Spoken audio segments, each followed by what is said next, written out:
ওই যে সামনে দেখছেন এটা হচ্ছে সিটি গেট, আমরা অনেকে একে তরোয়াল গেট বলে থাকি।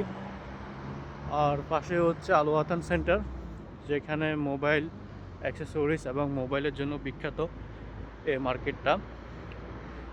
তো আজকে আমি এখানে আসছি মূলত আমার একটা ইন্টারভিউ আছে কাজের। ওই যে সিটি গেটের অপোজিট সাইডে তাদের অফিসটা, ওখানে যাচ্ছি ইন্টারভিউ দেওয়ার জন্য। আসছি মেট্রো করে, মেট্রো হচ্ছে ওই দিকে 5 কিলো হেঁটে এখন অফিসের দিকে যাচ্ছি।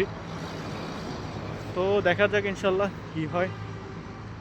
ইন্টারভিউটা হচ্ছে বাইক রাইডারের, তো দোয়া করবেন সবাই।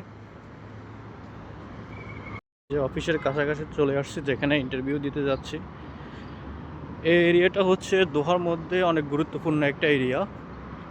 এখানে যত ব্যাংক আছে, ব্যাংকের মেন শাখাগুলো এই জায়গায়। এবং কি এটার লেফট সাইডে হচ্ছে সুকোয়াফি, যেটা অনেকে ইরানি মার্কেট বলে। সামনে হচ্ছে কর্নিশ ওয়েস্ট বে। তো এই জায়গাটা অনেক একটা গুরুত্বপূর্ণ জায়গা এবং কি সুন্দর, অনেক সুন্দর একটা জায়গা। আমার অফিসটা ডান সাইডে যে কাটিংয়ের রাস্তা গেছে ওইখান দিয়ে যাওয়া লাগবে। এই বিল্ডিংটা পেছনে।